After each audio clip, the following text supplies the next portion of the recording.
नमस्कार, I am Shivani Singh. So friends, कैसे हैं आप सभी? मस्त होंगे यहाँ पे। और जैसा आपको पता है कि हम कंटिन्यू प्रिपरेशन कर रहे हैं स्पेशल यूपी ट्रिपल एससी पेट एग्जाम 2026 और यहाँ पर आपके लिए बहुत ही इंपॉर्टेंट सा सेशन है। सो गाइज, आपके लिए बहुत इंपॉर्टेंट सी एक पॉइंट छोटी सी यहाँ पे बात भी है कि मैंने यहाँ पे ट्रिक्स वीडियो भी स्टार्ट की हुई है इसके, और साथ में सेशन तो चल ही रहे हैं, ठीक है। और आप सबके लिए गुड न्यूज़ है, अगर आपको फ्री में बिल्कुल PDF चाहिए फ्री में, तो फटाफट सभी फ्रेंड्स क्या करेंगे, व्हाट्सअप नंबर है 7505890761 पर आप हमें मैसेज कर सकते हैं, ठीक है। सो आपको ग्रुप में ऐड कर दिया जाएगा। ओनली मैसेज वही बंदा करें जो कि पढ़ाई के पर्पज से बात करे, ठीक है ना। फालतू बच्चा कोई भी मैसेज मत करे, वरना तुरंत ब्लॉक कर दिया जाएगा। ओके, सो गाइज, यहाँ पे जो है आप देख पा रहे हैं बहुत ही बेहतरीन सेशन है। मैंने कहा यूपी ट्रिपल एससी पेट, ठीक है ना, उसके लिए बहुत ही ज़बरदस्त यहाँ पे क्लास है। सो जो है आपके बीच में है जैन धर्म। आज का टॉपिक है जैन धर्म, ठीक है ना। तो जैन धर्म के बारे में हम पढ़ेंगे। फटाफट देखो जैन धर्म। जैन शब्द संस्कृत के जिन शब्द से बना है। बिल्कुल यहाँ से बेसिक सा क्वेश्चन बनता है, यहाँ से बिल्कुल बेसिक सा क्वेश्चन बनेगा भैया कि जो जैन शब्द है किस भाषा का है। चलो, संस्कृत का है। किस शब्द से बना है? तो जैन जीन हो गया, ठीक है। जीन, डर के मत भाग जाना। ओके, अच्छा, जीन है भैया। जीन का मतलब क्या होता है? भूत मत समझ लेना, ठीक है। कहते हैं ना कि जीन हुआ, उसके तो पीछे जीन पड़ा हुआ है भैया, उसे देखो, वो तो भैया उसे रात को जीन दिखता है, ठीक है ना, सपने में। अब जिन का अर्थ क्या है? विजेता, या फिर जिसने अपनी इंद्रियों पर विजय प्राप्त कर लिए, या फिर जिसे क्या कहते हैं, जितेंद्रिय। उसे ध्यान से देख लो भैया, हम छोटे छोटे थे ना जब मैंने सुनी थी ये कहानी। जिन होता है, जिन भूत होता है, ठीक है। जिन क्या है? भूत होता है। थोड़ी सी रात क्या हो गई तो हम आपस में एक दूसरे को डराते थे, जिन आ गया तुम्हारे पीछे, भागो। इतनी तेज भागते थे कि भैया भले ही चाहे मुंह फूट जाए नीचे गिर के हमारा, ठीक है, उससे मतलब नहीं, लेकिन जिन था भैया, भूत, उससे भागना था बस, ठीक है। जिन का अर्थ क्या है? विजेता होता है, जिसे अपनी इंद्रियों पर जिसने भी विजय पार ली। इंद्रिया जो 5 होते हैं यहाँ पे भैया, ठीक है, आपको पता है, वो ही क्या हो गया, वही जैन धर्म से रिलेटेड है। अच्छा, जैन महात्माओं को निर्गंत भी कहा जाता है। निर्गंत का क्या अर्थ होता है? बंधन रहित। बंधन क्या रहित यहाँ पे, ठीक है ना। चलो, अच्छा, जैन धर्म के प्रमुख आध्यात्मिक मार्गदर्शकों को तीर्थकर कहा गया। क्या कहा गया? तीर्थकर कहा गया। अच्छा, जैन धर्म में कितने तीर्थकर हुए? 24 तीर्थकर हुए। ध्यान से सो भैया पहला क्वेश्चन क्या बनेगा? ध्यान से मेरी तरफ देख ले, मेरी तरफ नहीं, यहाँ पे देखो क्या बनेगा कि जैन धर्म के प्रमुख आध्यात्मिक मार्गदर्शकों को क्या कहा जाता है? तीर्थकर। ये क्वेश्चन यूपी ट्रिपल एससी पेट 2023 में बना दिया है। जैन धर्म में कुल कितने तीर्थकर हुए भैया जी? 24। कितने? 24। रट लो, ओके, रट लीजिए। चलिए, अब यहाँ पे देखते हैं जो जैन धर्म के प्रमुख तीर्थकर हैं, ठीक है। वैसे तो 24 हैं, लेकिन भाई 24 के 24 तो नहीं पूछे जाएंगे एग्जाम में। हमें पता है कहाँ से कहाँ तक पूछे जाते हैं, तो वही चीज़ मैं आपको बताऊंगी, एक्स्ट्रा नहीं। जैन धर्म के प्रमुख तीर्थकर, सबसे पहला पूछा जाएगा ऋषभदेव। बहुत महत्वपूर्ण, याद कर लीजिए, इसका नाम दूसरा आदिनाथ भी है। याद कर लीजिए, याद ही नहीं, रट लीजिए, ठीक है ना, बिल्कुल। फिर है जैन धर्म के प्रथम तीर्थकर भी कौन माने जाते हैं? देखो, ऋषभदेव जैन धर्म के प्रथम तीर्थकर भी माने जाते हैं। और जैन धर्म के यहीं पर अगर हम बात करें भैया जी, ठीक है ना, तो इनको संस्थापक भी कहा जाता है, ऋषभदेव को। जन्म कहाँ पे होता है इनका? ऋषभदेव का अयोध्या में। अच्छा, इन्हें जैन परंपरा में प्रथम तीर्थकर माना जाता है। मैंने बताया ना, आदि पुराण में इनके जीवन का वर्णन मिलता है। किसका? आदि पुराण में किसके जीवन का वर्णन मिलता है? किसका भैया? ऋषभदेव का। मैंने कहा ऋषभदेव जैन धर्म के प्रथम तीर्थकर है, ठीक है ना। ये कहाँ है? इनका स्थान अयोध्या में, जन्म हुआ था इनका। प्रथम तीर्थकर इन्हें माना जाता है जैन परंपरा में। यहीं पर ध्यान से, आदि पुराण सुना है? आदि पुराण में भी, ठीक है ना, इनका वर्णन मिलता है ऋषभदेव का। और आदि पुराण की रचना कौन करते हैं? आचार्य जिनसेन, ठीक है ना। कब? 19वीं शताब्दी में इन्होंने की थी। तो यहाँ से भी क्वेश्चन बनेगा, आदि पुराण में ऋषभदेव की बातें हुई है, तो ऋषभदेव की बातें हुई आदि पुराण में। तो अब ये बता दीजिए हमें कि आदि पुराण की रचना कौन करते हैं? आचार्य जिनसेन करते हैं। 19वीं है ये, 9वीं नहीं, 19वीं, सॉरी। चलिए, अब यहाँ पे हम देखेंगे बाकी के यहाँ पे, ठीक है ना। तो यहाँ पे देखो, सेकंड कौन हुए? अजीतनाथ हुए। सेकंड कौन हुए? अजीतनाथ हुए। थर्ड यहाँ पे संभवनाथ। 4 अभिनंदननाथ। 5 सुमितनाथ। बस यहाँ तक। फिर पूछेगा 22वां, 23वां और 24वां। तो 22वें हुए अरिष्ट नेमी, जिसे नेमीनाथ कहा जाता है। और 23वें बहुत इंपॉर्टेंट है, पार्श्वनाथ। और 24वें तो महावीर स्वामी है ही। अब हम बात करेंगे थोड़ी सी पार्श्वनाथ के बारे में। देखो, ये 23वें हैं। ये क्या है भैया जी? 23वें जैन धर्म के तीर्थकर हैं।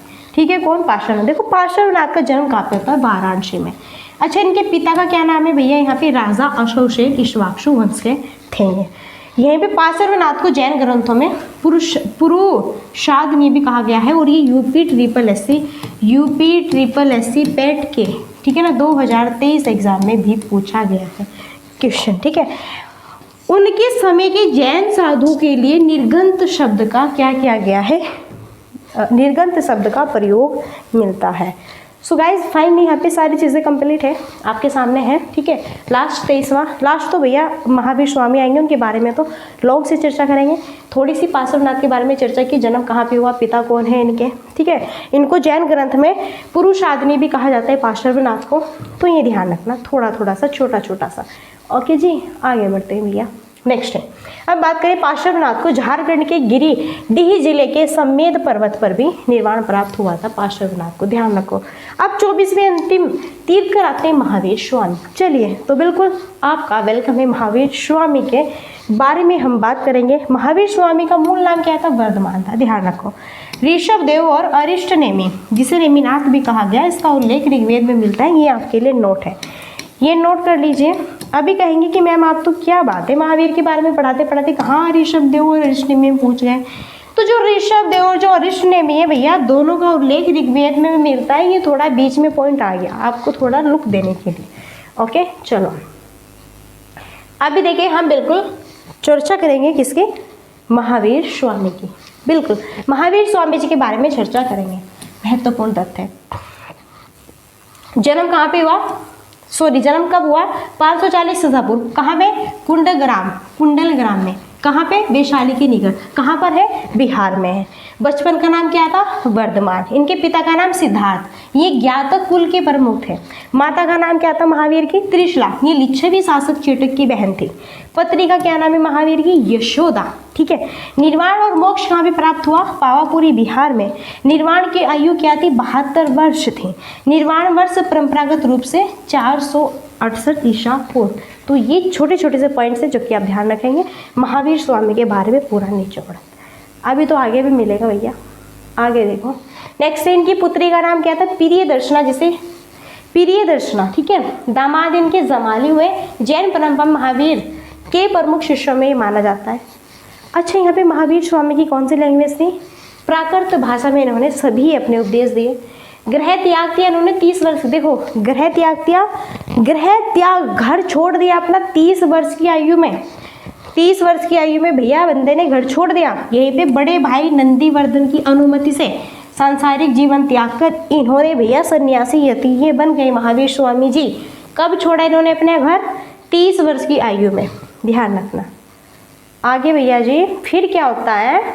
महावीर जो स्वामी जी हैं 12 वर्ष की कठोर तपस्या के बाद में, ठीक है ना, एक स्थान आता है श्रम्बिका ग्राम। ठीक है, 12 वर्ष की कठोर तपस्या कहाँ पे करते हैं? किस स्थान पे? श्रम्बिका ग्राम में। किस नदी पर? ऋजुपालिका नदी पर। किस वृक्ष पर? साल का वृक्ष होता है, 42 वर्ष के ही होते हैं। यही उन्हें केवल्य ज्ञान यानी सर्वोच्च ज्ञान प्राप्त हुआ। देखो महावीर जो स्वामी हैं, क्वेश्चन पहला तो ये बनता है, कितने वर्ष की कठोर तपस्या की इन्होंने? 12 वर्ष की। कहाँ पर? किस स्थान पर? श्रम्बिका ग्राम। किस नदी पर? ऋजुपालिका। किस वृक्ष के नीचे? साल वृक्ष के। उस समय महावीर की आयु थी 42 साल की। ठीक है, यहीं पर इन्हें केवल्य ज्ञान प्राप्त हुआ। प्रमुख उपदेश दिए इन्होंने राजगृह में विंध्याचल पहाड़ी पर स्थित वाराकर नदी के तट पर दिए प्रमुख उपदेश। महावीर स्वामी ने अपने जीवन काल में ही एक संघ की स्थापना भी की, जिसमें 11 अनुयायी थे और गणधर भी। ये सभी गणधर कहलाए। 11 अनुयायी क्या कहलाए? गणधर कहलाए। ध्यान से, महावीर स्वामी ने अपने जीवन काल में जो भी घटनाएं हुई, एक संघ की स्थापना की थी। इसमें इन्होंने 11 अनुयायी, ठीक है ना, थे, और ये सभी 11 अनुयायी गणधर कहलाए। यहाँ से भी क्वेश्चन बनता है। अभी हम बात करेंगे महावीर स्वामी की प्रमुख उपाधियाँ। तो महावीर स्वामी को और किस किस नाम से, जैसा आपको यहाँ पे जो है काली पीली, ठीक है ना, गुलाबी पीली लीला, ठीक है ना भैया, इस तरह से काला गुलाबी, ठीक है, इस तरह से आपको अलग अलग नामों से जाना जाता है। ऐसे इनके भी अलग अलग निकनेम है। महावीर स्वामी की प्रमुख उपाधियाँ क्या है? केवलिन कहा जाता है इनको, जिन कहा जाता है, निर्गंत कहा जाता है, अहर्त कहा जाता है। केवलिन का मतलब होता है सर्वोच्च ज्ञान प्राप्त करने वाला, जिन का मतलब होता है जो विजेता हो, निर्गंत का मतलब जिन भूत मत समझ लेना कि भूत आ गई चुड़ैल रात को, ठीक है। बंधन रहित होता है निर्गंत का मतलब। अहर्त का मतलब होता है क्या, पूज्य, भैया पूज्य तो थे ही, ठीक है ना। सो सारी चीजें कंप्लीट है। आगे देखें, अब हम बात करेंगे जैन धर्म के 5 व्रत। अभी तो भैया महावीर स्वामी जी की बात कर रहे थे, तो उनकी बातें यहाँ पे संपूर्ण हुई। अब बात करेंगे, चर्चा करेंगे जैन धर्म के 5 व्रत के बारे में। 5 व्रत: अहिंसा, सत्य, सदैव, अहिंसा, सत्य, असत्य, अपरिग्रह, ब्रह्मचर्य का पालन करो। समझे? तो जैन धर्म में 5 व्रत हुए। अहिंसा मतलब किसी जीव को हिंसा ना पहुंचाना। सत्य मतलब कभी झूठ मत बोलो। असत्य, झूठ मत बोलो, सजन बे झूठ मत बोलो, ठीक है ना। तो भैया झूठ तो आपको पता है आप कितने बोलते हैं, इतने पानी में नहीं है आप, ठीक है। असत्य का मतलब क्या होता है, चोरी ना करना। अपरिग्रह का मतलब संग्रह, अत्यधिक संपत्ति का त्याग। ब्रह्मचर्य का मतलब इंद्रियों पर संयम रखना। ये 5 है, ध्यान दीजिए। सबसे महत्वपूर्ण परीक्षा तथ्य क्या है, देखो जो अहिंसा है, सत्य है, असत्य, अपरिग्रह, ये जो चारों के चारों यहाँ पर जैन धर्म के व्रत है 4। ये किसने जोड़े, ये जोड़े यहाँ पे पार्श्वनाथ ने। पार्श्वनाथ ने अहिंसा, सत्य, असत्य और अपरिग्रह। यहीं पर महावीर स्वामी ने 5वां व्रत जोड़ा, ब्रह्मचर्य। तो यहाँ से भी क्वेश्चन बनता है, मैंने कहा यहाँ से भी क्वेश्चन बनता है, ठीक है ना, बिल्कुल बनता है मैम, याद रखेंगे, बहुत अच्छी बात है। अब बात करेंगे जैन धर्म के त्रिरत्न, जैन धर्म के 3 रत्न, जैन धर्म के 3 रत्न की बात करेंगे, बहुत बढ़िया है। चलो, सम्यक दर्शन, सम्यक ज्ञान और सम्यक आचरण। दर्शन, ज्ञान, आचरण, भैया यही बातें होती है इनके, इसमें संस्कार, आचरण, स्वभाव, ठीक है ना, सारी चीजें। चलिए अब बात करेंगे जैन धर्म में ज्ञान के 5 प्रकार। देखो जैन धर्म में ज्ञान के 5 प्रकार कौन कौन से हैं। इधर इनका ज्ञान है, इधर आसान अर्थ इनका, जैसा मति ज्ञान, इंद्रियों से प्राप्त ज्ञान, श्रुत ज्ञान, सुनने पढ़ने से प्राप्त ज्ञान, अवधि ज्ञान, दिव्य अलौकिक ज्ञान, मन पर्याय ज्ञान, दूसरे के मन के विचारों का ज्ञान, केवल्य ज्ञान, पूर्ण एवं सर्वोच्च ज्ञान। ठीक है, पूछा जाएगा क्वेश्चन। और मैं बता रही हूँ पीडीएफ आपको चाहिए ना, तो फटाफट पीडीएफ लीजिए, ग्रुप में ऐड होइए, तब आपको पीडीएफ सारी मिल जाएगी। ओके, आगे बढ़ते हैं। नेक्स्ट है, अब पढ़ेंगे जैन साहित्य। आगम, आगम जैन धर्म का प्रमुख धार्मिक साहित्य है। इसमें मुख्य रूप से ये ग्रंथ विभाग बताए गए हैं। आगम पढ़ेंगे। आगम में देखो, आगम में 12 तो अंग हैं, 12 उपांग हैं, 10 प्रकीर्णक है, 6 छेद सूत्र है, 4 मूल सूत्र है, 1 नदी सूत्र है, 1 अनुयोग वार सूत्र है। क्वेश्चन पूछा जाता है, क्वेश्चन पूछा जाता है जैन साहित्य में। जैन साहित्य, आगम जैन धर्म का प्रमुख धार्मिक साहित्य है। जो जैन साहित्य है उसमें कितने अंग हैं, 12। जैन साहित्य में कितने उपांग हैं, 12। जैन साहित्य में कितने प्रकीर्णन है, कितने छेद सूत्र है, कितने मूल सूत्र है, कितने नदी सूत्र है, कितने अनुयोगवाद है। ठीक है, तो भैया कितने, इनके सामने संख्या लिखी हुई है, याद कर लीजिए। आगे है, आगे बात करेंगे जैन संगीति। जैन संगीति होती है, जैसे आपकी बौद्ध धर्म में संगीति होती है 4, इसी तरह जैन में 2 संगीति। देखो, प्रथम संगीति होती है कहाँ पे, पाटलिपुत्र में। कब होती है, लगभग 300 से 298 ईसा पूर्व। उस समय अध्यक्ष होते हैं स्थूलवर्धक, ध्यान रखो। इसके बाद जैन धर्म में 2 संप्रदाय में विभाजित। देखो, जैन धर्म इसके बाद 2 संप्रदायों में बट गया। आपको पता है, एक जैन धर्म दिगंबर और एक क्या यहाँ पर भैया जी, श्वेतांबर। देखो, दिगंबर का मतलब होता है, दिगंबर जो हुआ वो भरतबाहु के नेतृत्व, पूछा जाता है। देखो यहाँ से क्वेश्चन बनता है कि जैन धर्म कितने भागों में बट गया। सो भैया जैन धर्म 2 भागों में डिवाइड हो गया। कितने, जैन धर्म 2 भागों में डिवाइड हो गया, 2 संप्रदायों में, एक दिगंबर, एक श्वेतांबर। दिगंबर ये भद्रबाहु के नेतृत्व में हुआ, श्वेतांबर स्थूलभरत के नेतृत्व में हुआ। दिगंबर तो भैया ये होते हैं जो नग्न रहने वाले होते हैं, ये दक्षिण के जैन भी कहलाए। श्वेतांबर होते हैं जो श्वेत कपड़े पहनते हैं, जो सफ़ेद कपड़े पहनते हैं। ओके जी। और महावीर स्वामी आपके आते हैं दिगंबर में। इन्होंने भैया अपने कपड़े फिर त्याग कर दिए थे जब इन्हें ज्ञान प्राप्त वगैरह सब कुछ हो गया था। ओके, आगे सेकंड यहाँ पे संगीति होती है जैन ग्रंथ की। कहाँ पे स्थान है, वल्लभी गुजरात में। उस समय अध्यक्ष होते हैं देवार्दी क्षमा श्रवण। समय होता है 512 ईसा पूर्व। ठीक है, याद रखें। अभी बात करेंगे जैन धर्म के तीर्थकर की और उनके क्रम प्रतीक। जैसे जैन धर्म में जो ऋषभ देव है, जैन धर्म में जो ऋषभ देव आदिनाथ, ऋषभ देव को क्या कहा जाता है? सांड, इनका प्रतीक माना। अजीतनाथ को हाथी का प्रतीक, संभवनाथ को घोड़े का प्रतीक, शांतिनाथ को हिरण का प्रतीक, सुपार्श्वनाथ को स्वास्तिक का प्रतीक, नेमिनाथ को शंख का प्रतीक, पार्श्वनाथ को सांप का प्रतीक, और महावीर स्वामी सबसे महत्वपूर्ण है, इन्हें जो है सिंह शेर का प्रतीक माना जाता है। ओके, आगे देखो भैया, कुछ महत्वपूर्ण से पॉइंट्स हैं जो कि अब आपके बीच में आ चुके हैं, बड़े ध्यान से सुनना जरा, ठीक है। भद्रबाहु ने कल्पसूत्र की रचना संस्कृत में की तथा प्रमेय कमल मार्दंड की रचना प्रभाचंद ने की। अब क्वेश्चन कैसे बनेगा, ध्यान से देखो, बता दे रही हूँ। क्वेश्चन बनेगा, कल्पसूत्र की रचना किसने की? भद्रबाहु ने।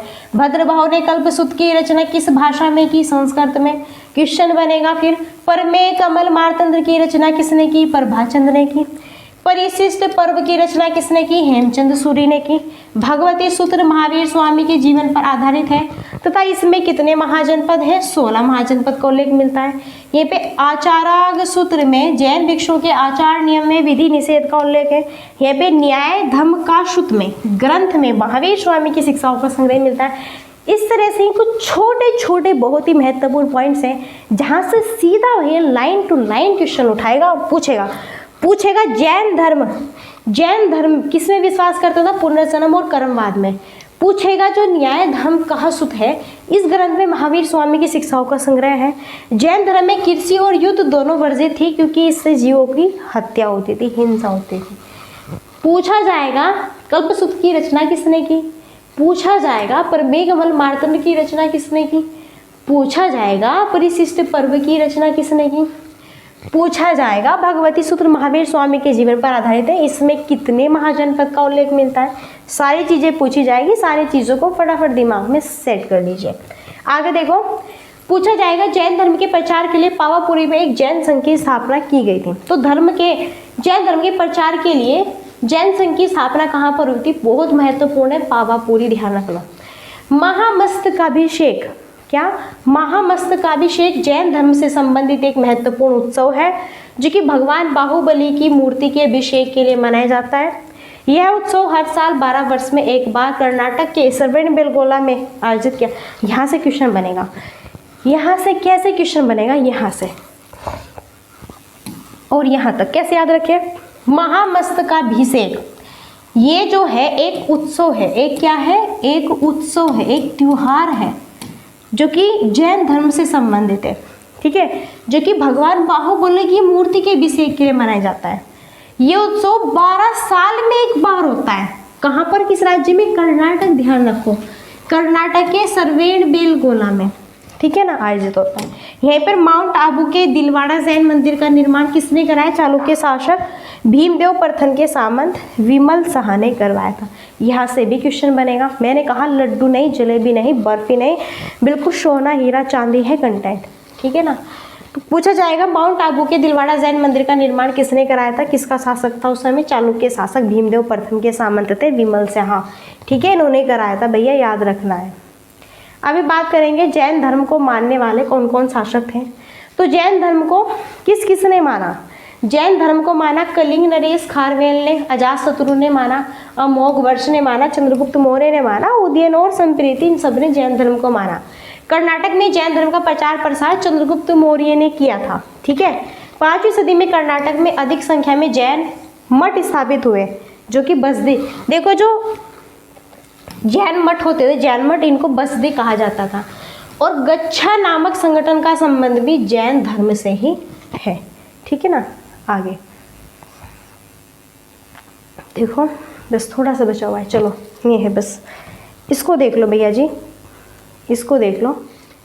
महावीर और उनके अनुयायियों की शिक्षाएं कई शताब्दियों तक मौखिक रूप से प्रसारित होती रही।